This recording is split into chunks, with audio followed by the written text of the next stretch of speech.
Hey everybody, so today I wanted to do quite a lengthy update about a lot of different things.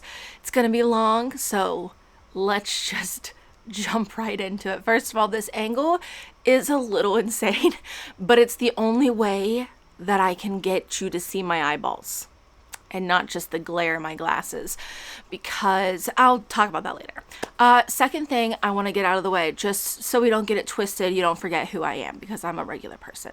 I feel like I can't say that anymore though. TikTok influencers ruined that. Anyways, I have my summer ring on. This is not real, okay? $50 from a small shop because my hands swell so bad during the summertime and I need to get my real engagement ring resized. But I literally hate giving it to the jewelry shop because it means that much to me. I'm always terrified it's going to not come back right. We had a lot of instances in the beginning, like when I first got my ring, and I think that just scarred me. So I bought a ring from a small shop. This is gold filled, so that's why it looks like it matches, like the gold on my wedding band really well, because it is gold filled. And I will say, I love the quality of this ring if you're looking for a summer ring yourself. I just wanted something that was inexpensive. I wasn't worried about losing or whatever, and it sits really flush to my finger. If you're working with your hands a lot, doing dishes, laundry, stuff like that, you know how annoying raised rings are. They get caught on everything. This is just so perfect. Her whole small business started, I believe, because of her pregnancy and her needing a ring for when her fingers swelled. So I just feel like you can feel the intention there. So anyways, I didn't want you to get it twisted. I just know that I talk with my hands a lot, so I didn't want to be doing this and people be like, whoa, what's that? What did I miss? You didn't miss anything. Nothing at all. I'm just tired of feeling like my finger's going to fall off in the middle of summer.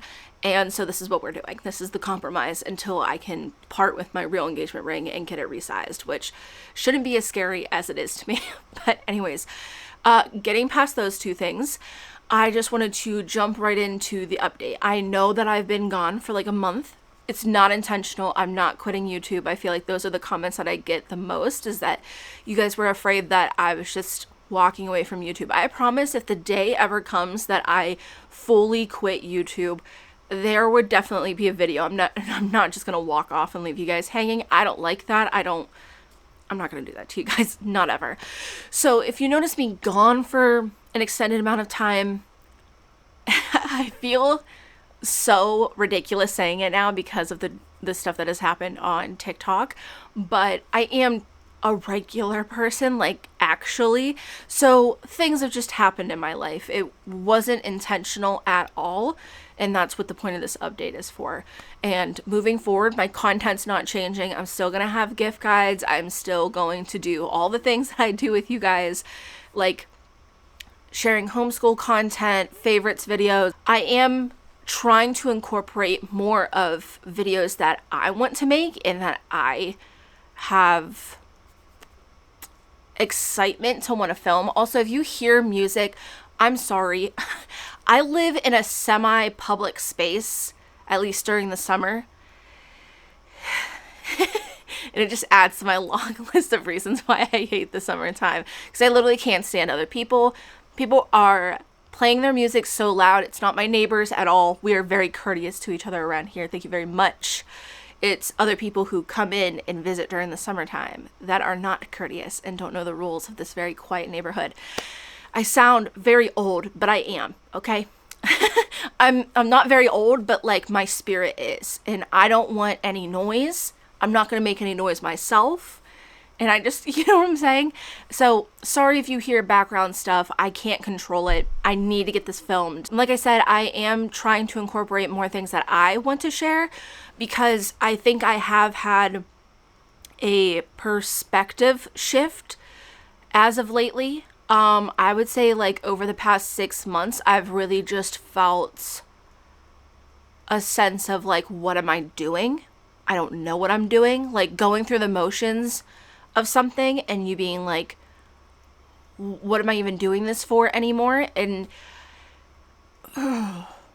that's a heavy thing when it's revolved around the thing that supports your family, because I don't think, especially in these times, a lot of us get a say or get a real ability to do anything about it. Like, everything is so expensive. It's so expensive to live that, like, right now you've got to do what you've got to do. And, like, mood and desire don't have much to do with it. Like, that's a privilege if people are able to just go get a different job. You know, a lot of people are stuck where they are for a specific reason, mainly for money and making ends meet. So that's kind of where I am with my job. And I hate to say that, because I know that you guys love my content and I love you guys. But as of lately, I have not loved making content, if that makes sense. This started out as a hobby. It came from a genuine place of, like, the very first time I had an inkling of ever even doing something like this was when we were expecting our oldest daughter, Sophie. I got a Kiko urban stroller and I could not find any reviews on it online. And I was like, it's a $400 stroller. I'm not just going to buy that without any reviews. And so back then, almost 10 years ago, if you can believe that, I'm scouring forums and stuff like that, trying to just get any idea. And so when we did get the Kiko Urban as a baby shower gift from my mom and my stepdad, I was like, okay, I need to make a video so other people can know. And that is the genuine place that my channel came from. It was, I want to make things that I'm looking for. I want to make information that I can't find. I want to, like, just give it to people. I want to make it more accessible. I want them to have it. I don't want you to have to go searching online for hours at a time just to find a simple answer about something. I think information should be way more readily available than that. And that's what my channel has always been about. And over the years, it's became other things, me genuinely enjoying sharing things with you guys, and I still do.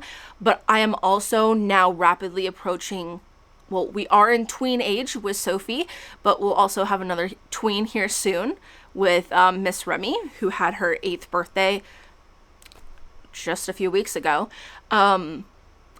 And I am considering their privacy and things like that more and more.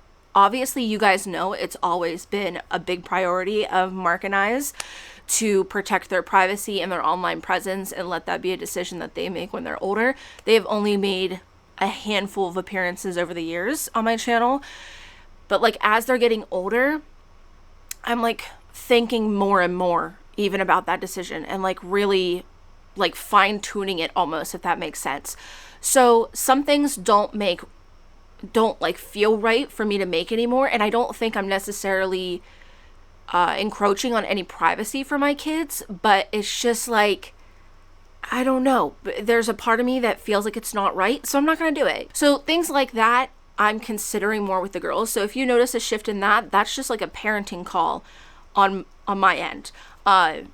It's not even something that I really talk to the girls with. It's like a rather safe than sorry type of thing. If I have to, like, question it, like, sit here and be like, is it the right decision? It's just like, just don't do it. Just don't do it. Don't risk your kids' privacy and safety and how they're going to feel in 10 years seeing that video if you have to, like, think about it that hard. Just don't do it. So that's what I'm just kind of going with. But another thing that I've stopped sharing that I'm sure almost nobody has noticed, but it's their birthday parties. And that one was not even necessarily like a privacy thing, because I think that I was doing a good job keeping that balance. But I found that worrying about making a video was making me a nightmare the day of their party. Like, all the stress of getting decorations and stuff ready and making sure that they've got a good birthday party and all that regular pressure that comes with throwing your kid a birthday party. On top of that, I was like, I have to film it. I have to do this. I want it to look perfect for you guys. And it's like, wow, that's so not the point of the day. So not the point of the day. And there were some other factors in it as well. I felt like other people were expecting me to do things, and I just did not like that feeling. So I've since stopped doing them, which I did like helping you guys. If you ever want somebody to pick out decorations for you and help you, like, mood board a party, I'm your girl. I am your girl. You can hit me up and we will get it going. I love doing that. I love curating those things. But filming all of it on the day of, as a mom myself, that was miserable. So stop doing that. But other than that, My content's not changing. I'm literally just trying to keep it genuine, not make things that I don't want to make things that I do want to make, and also consistent with some of the things that have been on my channel for a really long time, like the gift guides and the homeschooling and things like that. And, this past month hasn't been intentional. There's just been a lot going on. I feel like this time of year, I'm always like, oh, it's not any different for us. I know a lot of families have like sports and activities, and like this time of year gets really busy for families, but I'm always like, that's not us. We don't have sports. Like, we're fine. But it's like, no, there's literally so much going on. We are going to be taking a trip with Mark here in a little bit, and that'll be like our first real like family vacation. And I've got a lot of like anxiety on that and trying to make sure that we are packed well and we are like all the things, because I'm trying not to spend like any money at all, which I know is impossible. But like as far as like eating out and things like that, I want to pack like all of our food and I want to make sure that the kids are entertained and find like really low budget things for us to go do. Because again, like life is so expensive and I can't just drop like, $2,000 on a vacation. That's insane. So, trying to like do all of these things while also still being home and having plenty of other things to do. Our homeschool co-op just wrapped up for the year. Our homeschool year just wrapped up. We had Mother's Day, Easter, Remy's birthday, her birthday party that we had to push for a couple of weeks that ended up being in May. It was a whole thing. So this past month has not been intentional.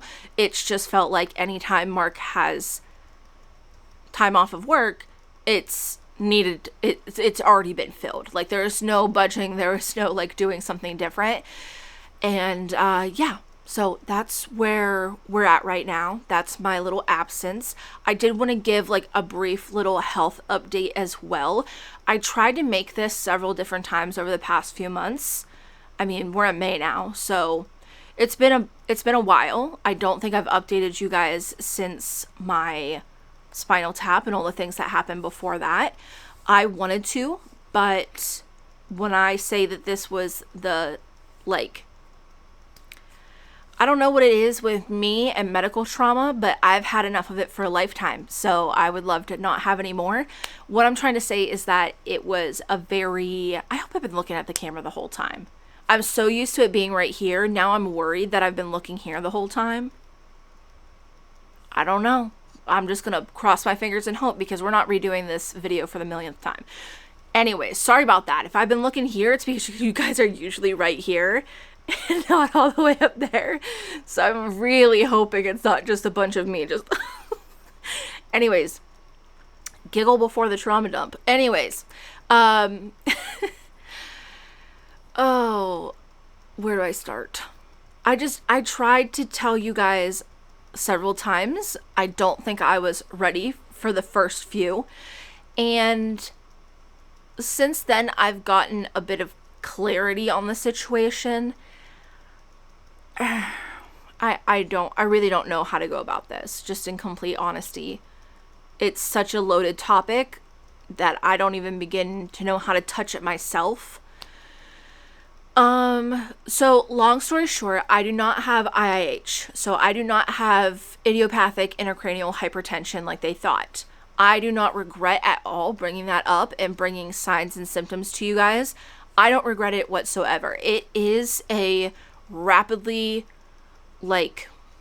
increasingly thing that's happening to women and being seen. So I absolutely do not regret bringing it up, sharing that with you guys so that you guys know those kind of things. Don't regret it whatsoever.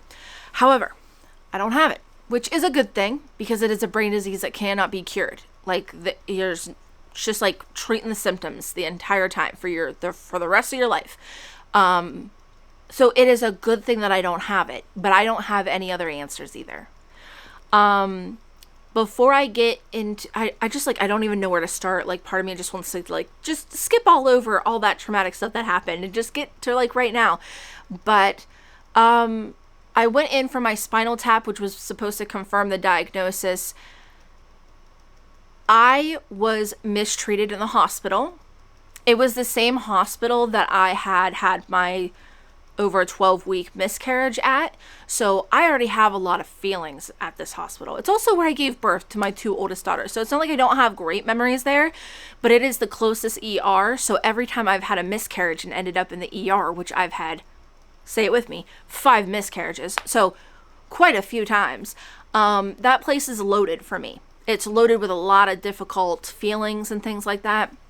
And even though I wasn't in the ER, the level of pain that I ended up experiencing was very similar. It was the second most painful thing, the first only being that of my over 12-week miscarriage.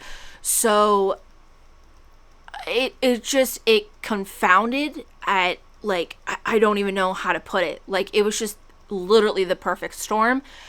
It took me out in more ways than one. It took me months to recuperate. So I went in for a spinal tap to gauge my pressure. They were not injecting me with anything, and they were not supposed to take any of my spinal fluid unless I was over high pressure. Long story short, I was not over high pressure. I was in normal range. And the doctor performing the spinal tap still took spinal fluid from me. A lot of spinal fluid from me. A lot.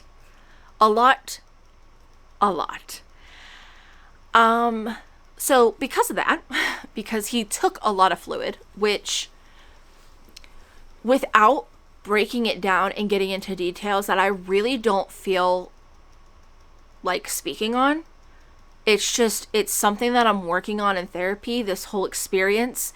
And like I said, it brought up a lot of emotions and difficult things with me and past experiences with medical trauma that I just don't think it's healthy for me to sit here and dredge up everything.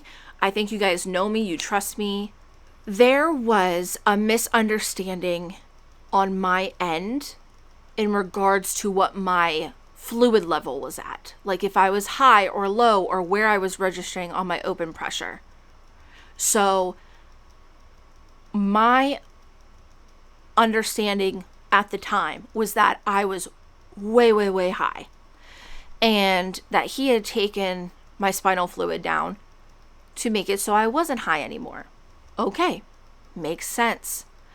So the spinal tap was fine. Like the procedure itself was fine. I didn't have any undue pain or like anything like that, but I cannot express enough that I didn't opt in to have the spinal fluid taken. I wasn't asked there, like, as it was happening, if it was okay. The orders that my doctor had sent over to, like, have me referred to get it done specifically said, don't take any unless she has high pressure, which I didn't. I just didn't know that. So in the moment, I did not understand that I was not in high pressure. Otherwise, I mean, it's not like they can just put it back, but I didn't know at the time we had a problem on our hands and that he had done something he shouldn't have done. That whole misunderstanding revolves around the metric system, and I don't care how dumb American it makes me sound, but we're raised on ounces and pounds, and I know that the medical community uses the metric system, and I love that for them. It is more accurate, it's easier, it's all the things, trust me. I'm a mechanic husband, I've heard it 1,000 times, and none of you are wrong. But the thing is that when you're an average Joe American who isn't in the medical community, or, you know, like my husband who uses a lot of tools and stuff like that, you don't get familiar with the metric system, like, at all. The most Americans are going to understand is a 2-liter, and that's because that's what our pop comes in. So, you know, that's where the misunderstanding had came from. And it's not like I was given the wrong information. It's my doctor was using one set of metrics, and the doctor performing the spinal tap was using another. It wasn't clear to me. It wasn't specified to me. They were just using numbers. And so at the time, I didn't know that there was a problem. Went home and I was told to, lay in bed, come back if you have a spinal headache, which is like when it feels like a really tight band around your head and like your head's going to explode. And I was like, cool. Okay. So I stayed in bed for 48 hours. And despite me even trying to eat laying down and laying flat on my back and drinking caffeine to try and close, the little hole that's left from the spinal tap and whatever to close up from leaking,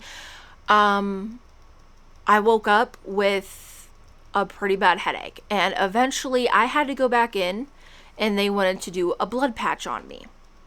Now, this was a different doctor, and the blood patch was, like I said, the second most horrific thing I've been through medically. I honestly, I don't know. I don't know, even if I ever had a spinal leak again, if I could get myself to do it. That's how wildly awful the experience was.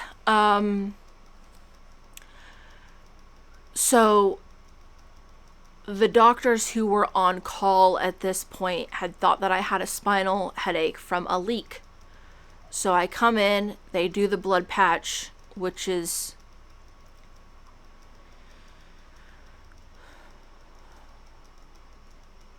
awful. I don't know.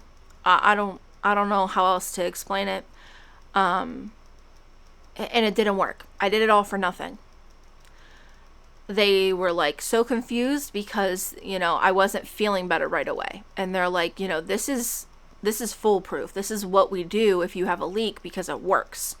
You don't go through all that for nothing. But I very much was.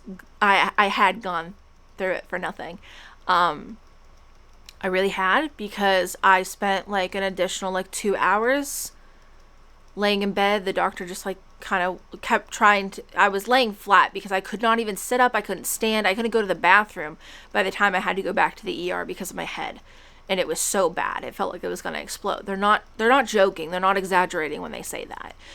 So, I was laying flat even after the blood patch, and, periodically would have me slowly sit up, see if I was feeling any better. And at the end of the 2 hours, I was feeling better enough to sit slightly up. But that was also because they had pumped over a bag of IV fluids into me. And that's truly what I think it was. And that's what the doctor also thought it was. And when I wasn't immediately feeling better, that doctor went back and looked at my records and saw that I had had spinal fluid taken out when I was at a normal level. And he suspected that I was too low now. My spinal fluid was too low. And the way that it was explained to me is it's like a pull level. It's like a pull level inside your skull. So you have your brain sitting in there, and then you've got your spinal fluid. And you don't want it to be too high, but you also don't want it to be too low. Because what happens if it's too low is your brain doesn't have that spinal fluid to support it. So it starts to sag, and it pulls on all the delicate nerves and all the other different connections that our brain has to your actual skull. So it's what Mark and I call my saggy brain syndrome. And it's, I'm laughing, and we laugh, but it was not a laughable moment at the time. But although after 30 minutes after the doctor had left and telling us that, I think we were laughing about it. And that just I don't know. I'll get to that here in a second. But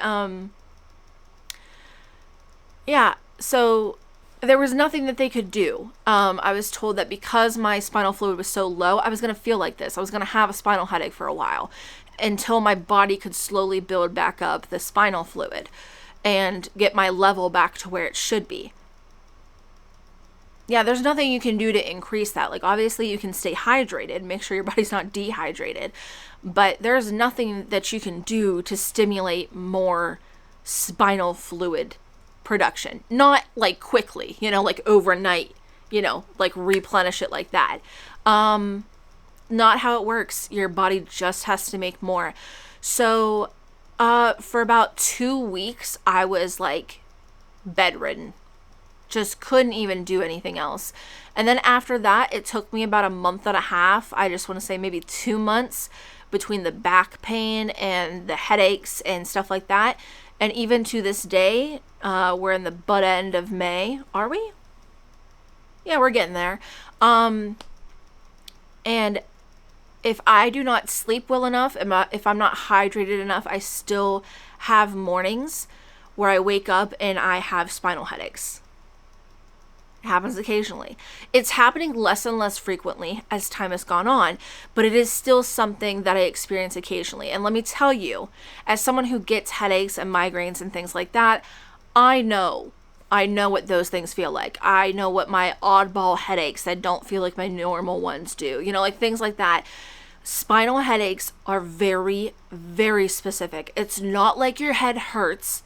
It feels like it's going to explode. And there's just a difference. Like, I've had migraines where I feel like my head's going to explode. That is a different sensation than a spinal headache and that feeling of explosion. I can't explain it. I really can't. It's kind of one of those things where, they tell you, oh, if your water breaks, If you have a spinal headache, It just feels out of this world, okay? So it took me a long time to recoup from that, and I know that you guys are going to come from nothing but great places with any comments and stuff that you leave, but honestly, I know that everyone goes straight to the S word. I don't have that in me. My husband agrees. My family agrees. I probably should, but at this point, I'm only comfortable submitting a complaint not only to the hospital, but also to the medical board about what happened. I don't have it in me to go through the judicial system and prove that what happened to me was horrific enough. I don't have that in me right now. I really don't.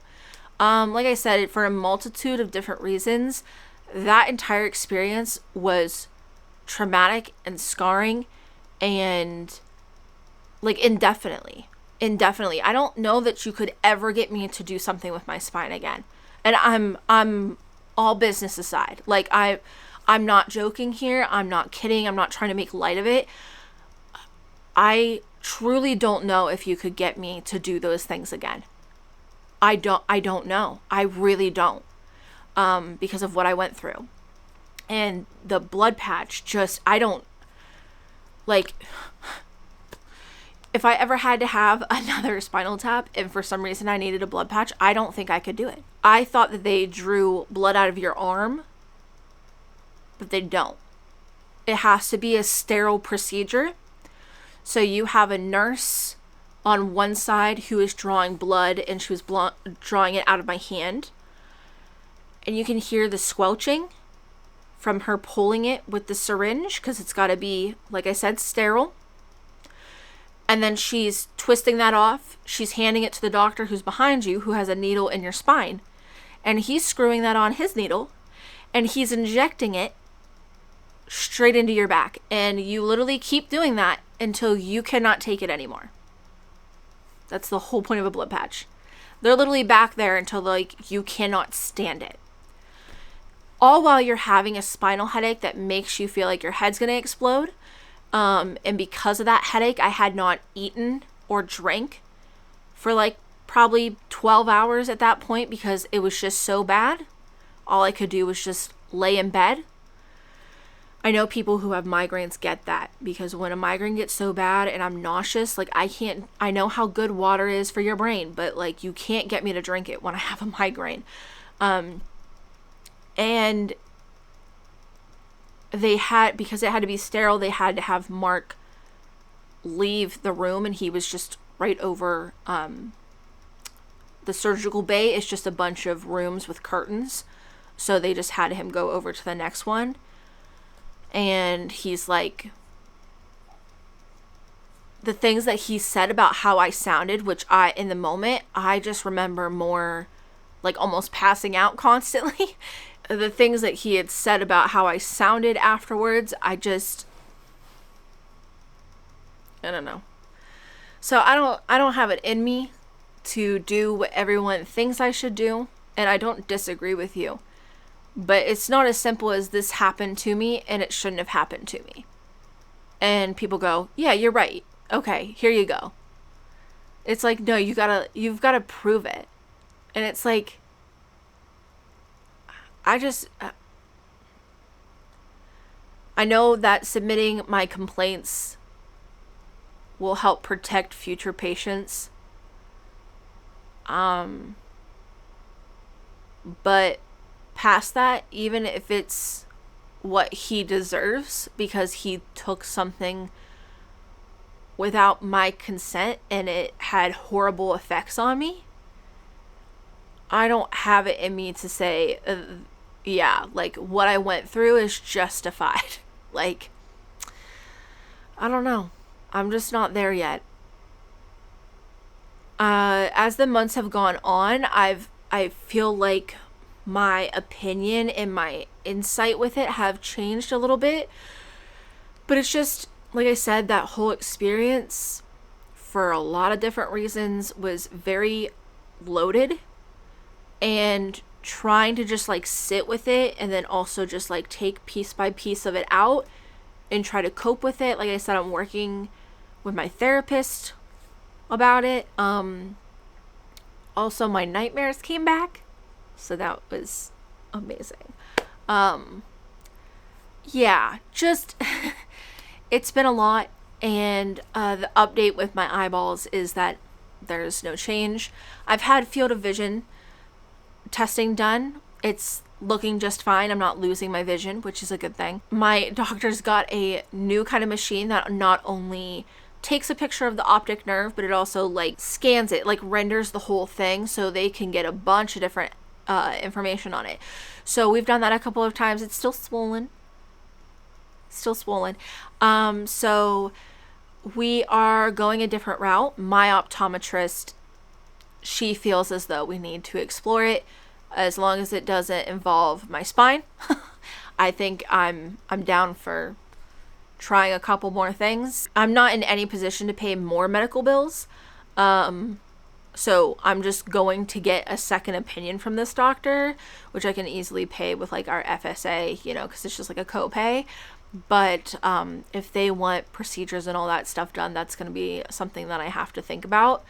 I'm not in any immediate danger. I'm not losing my vision, not having any symptoms and things like that. But my optometrist, since I have scans from before showing that my nerves have not always been swollen, because some people just have swollen optic nerves and they have funny looking ones and, like it's just something that happens. But mine have been documented that they don't look that way. And I'm only 30, and that's a lot of years to just constantly do field of vision testing. And also there may be a chance later down the line I do have symptoms, it does progress, things like that. So why not try to get more information now while I'm not experiencing those things? And I can see her point, but like I said, when an MRI in the US costs like $900, not like it did, it costed me $900. It's just like you've got to be, what's the word? Like, you've got to be intentional about the test that you take. Like, I can't just do whatever now. My spinal tap was around $1,300, and then the blood patch was a nice $5,000. So, yeah.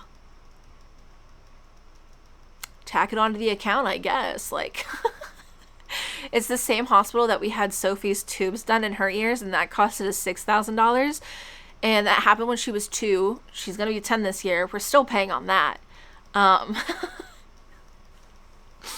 it, dog, because I don't know what to tell you, but I don't have that money. So, tough luck. That's where it stands with my eyeballs. Not a whole lot of information. I don't have what they suspected, which is a good thing. I also got confirmation that my MRI was of my brain and I did not have any lesions or anything, so that rules out for the most part like MS and some other scarier things that can happen because of like if you're losing vision, which I'm not losing vision. We've documented that twice now this year with field of vision testing. So I'm not losing any, but they still look for that kind of thing. So good news. Good news. Aside from like, I don't know. I don't know what it could be at this point, and neither does my optometrist. So that's why we are going to a neuro-ophthalmologist, because my neurologist just kept saying, I don't work with eyes. Fair enough, I guess, dude. Fair enough, I guess. So we're trying a different route, a neurological ophthalmologist. So should be able to help with the whole brain eyeball thing. So hopefully we get some answers. Probably not. I'm just trying to accept it right now that it'll be a waste of time. That may be a dim and pessimistic look on it, but honestly, after my experience this year, I'm good with doctors. Don't bug me for anything. I think another layer to why this entire situation with what happened around the spinal tap was so traumatic is like I was in the midst of losing a friendship literally just a few days before it was happening, through the whole entire like recoup, and that was really hard. That was like really like mourning a loss in my life. It really just added a layer to it that was just like awful and completely unnecessary when someone's going through something like that. And just so unexpected. I swear to God, every time I have one of these, like with my miscarriages or like this time with what I went through, you expect that there's people that will show up. And each time something like this has happened, the person that I think is going to show up like uses it an excuse to like get out of Dodge. I think the reason why it was so hard for me is because like I think because of how I grew up, I'm used to just sitting around and waiting for people. I'm okay with being the person that people and friends come back to periodically. I'm used to it. Like, I don't know. It takes me a long time for me to be done with people. I guess if that makes sense. Like, for me to be like, this is over for me. I've only had that experience a few times in my life, and it's really hard as somebody who doesn't want to give up on people. I don't want to give up on friendships, relationships, family members, like things like that. That's not in my nature. I'm not a give up kind of person. I'm a beat it till it's dead kind of girl. You know what I'm saying? But what happened while I was going through all of that medically, it kind of was like the last straw. And that's the thing with me is like, when I'm done, I'm done. I can't, the few times that it's happened and those people have came back and asked for things to be different, I can't make myself feel that way again. I don't know what it is, but like when I'm done, I'm done. There's no reversing it. And it does take me a really long time to get there. But then the person always realizes after the fact. And then it's like, why is it this way? And it's like, I don't know what to tell you, dude. Like, I begged, pleaded, cried for it to be differently and didn't want this to happen at all. But here we are, and this is how I am. And now I can't get myself to, flip the switch back on. That's just not how I work. So, like, I don't know, like when you're a beat it till it's dead kind of person, and then you finally give up, it's like you give up forever on that thing. Like, there's no going back to it. I think that's why it was so hard. Like, that personal level of what I was going through and, like, losing that friendship, I was like, I'm done. Like, and that is so much more, like, that's so much more of a sign that, like, I'm really losing something to me than just, like, getting into an argument with somebody or having a disagreement or, like, whatever. There's just that finality in it, like, it's never going to be the same. And just to realize something like that with a friendship I thought I would have for the rest of my life, was heartbreaking. Heartbreaking. Just so completely. And that was just like a whole nother level of it. So I just had like a real tough time. 2024 rolled up and like punched me in the mouth as hard as it could. And ever since then, I've just been like reeling since January, just trying to like get back on my feet. Like, holy shit. Why do we gotta start off the year like that? No, thank you. I guess, like, January felt like 1,000 years, and that month always feels like 1,000,000,000 years long, but that one felt like I had lived a lifetime. I was so ready for it to be done. I'm ready for this year to be done. I want spooky time. I want Christmas trees, which I just took my Christmas tree down like a month ago. I literally only took it down for Remy's party. So anyways, we had Easter with the trio, but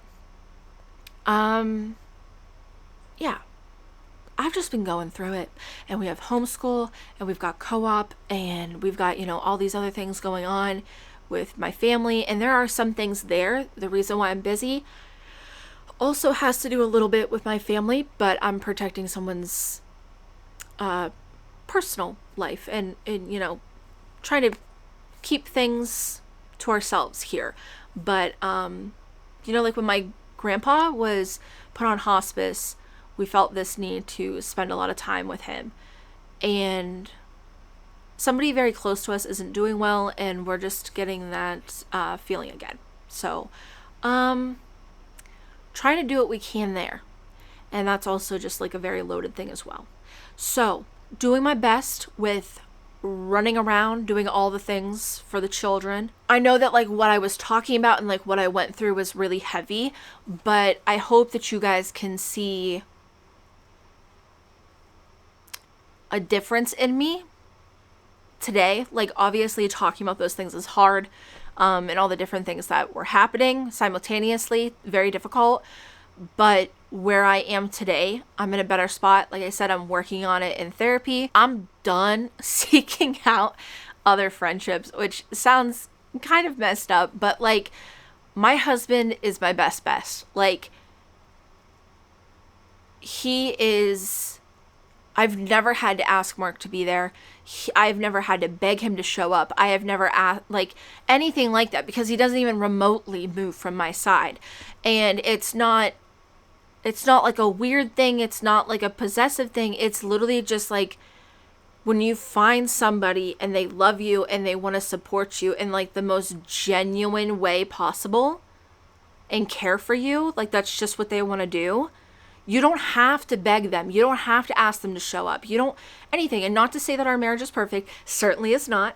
But like, you don't have to beg for those kind of things, for presence, when somebody just wants to be there.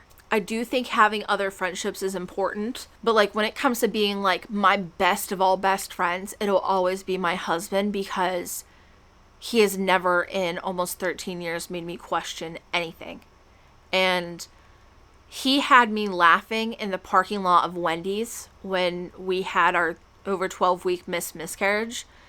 And like I was almost saying earlier, like 30 minutes after the doctor left the room telling me that I had a saggy brain, he had me laughing from that too. I love my husband, and he's literally the best friend that I could ever ask for. And I wish more people could take a page out of his book and how he shows up for the people that he cares for and loves, and just everything. Like, he was advocating for me in that surgical room when I was incapacitated and I couldn't use my words. I have a whole thing with getting my blood drawn. Apparently I don't have good veins. I don't know what that means. I get told it all the time.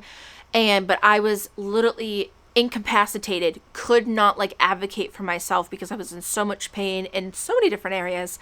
And he was standing there absolutely calling the shots, being like, she needs this, she needs that, please don't do that to her. You know how they say to have friends with people who root for you in other rooms? That's my husband. I've gotten a lot of clarity this year, so that's cool. But I'm 30 and I don't want to play silly games. I want to have friends for life. I just want it to be what it is. You know, if we have an issue, we talk about it, we get past it, we work on it. You know, like things don't need to be perfect. We just all need to be mature and responsible. Talk it out, take accountability, work on ourselves, and move along. And I feel like you get at a point in your life with some friendships where you're like, some people just don't grow. They really don't.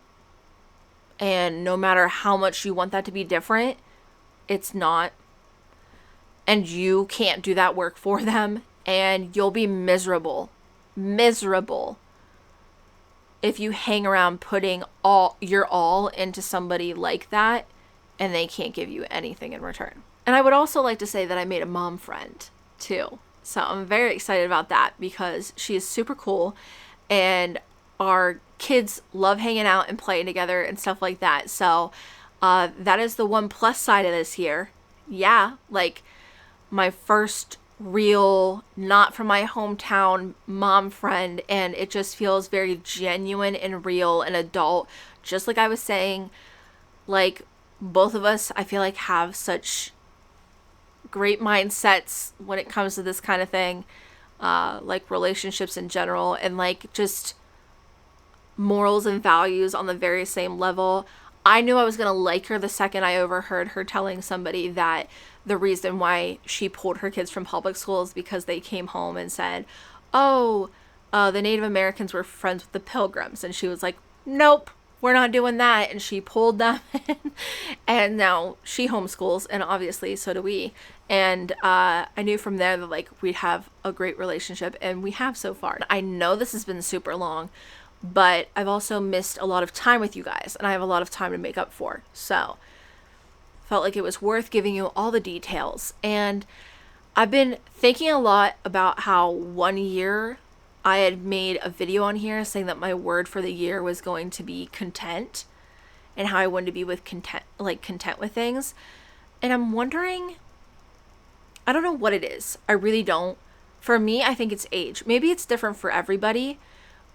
Maybe for some people it is a perspective, but for me, I really do think it has been age that has allowed me to be content.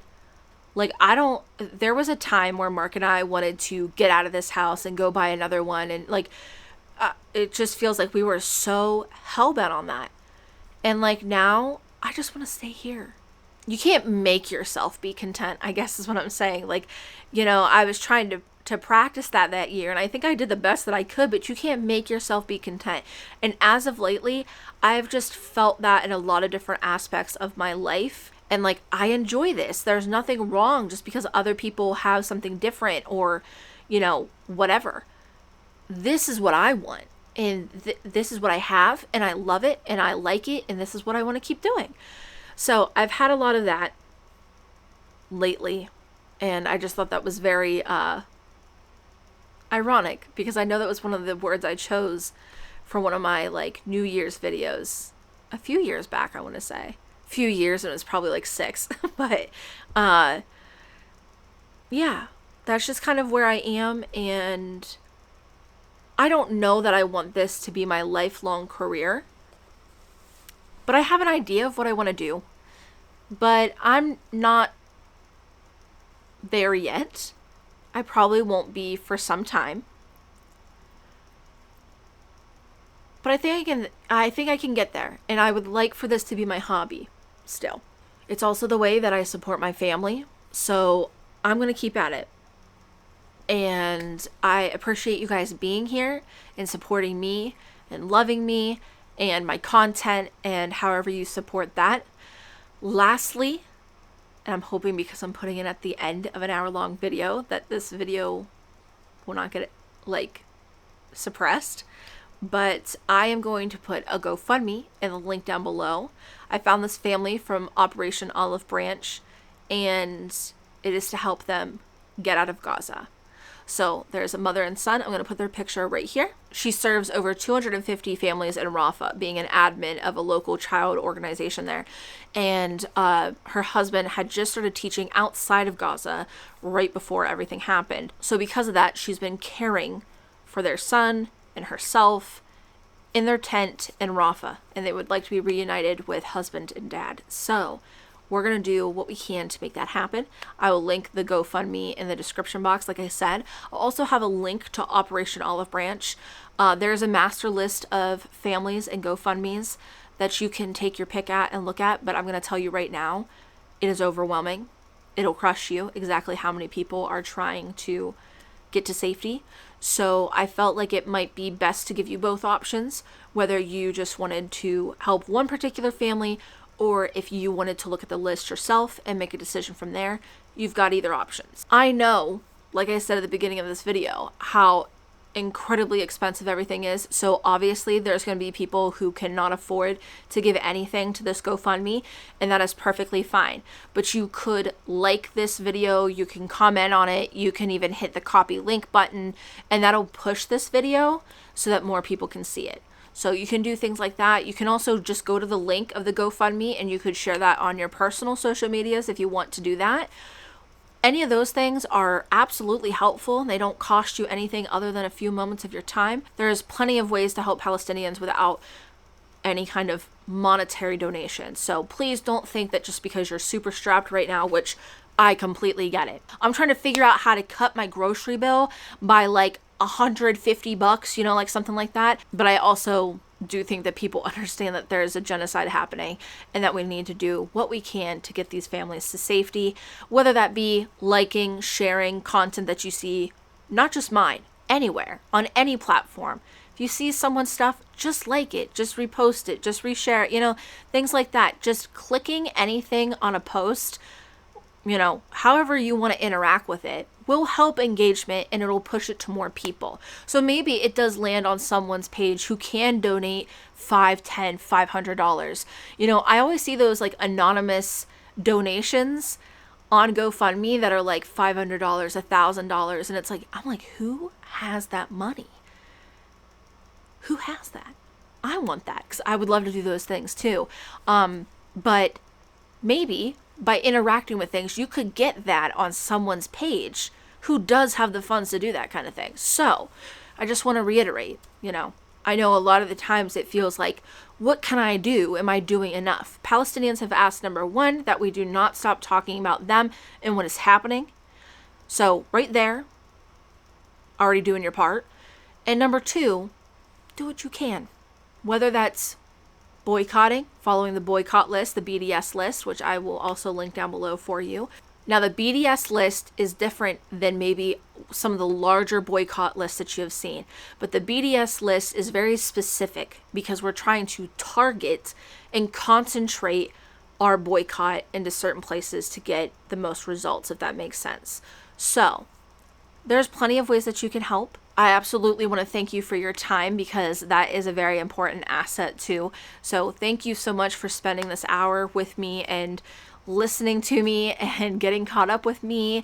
And thank you if you even click on the GoFundMe, interact with it whatsoever, donate, just whatever it might be. Thank you so much.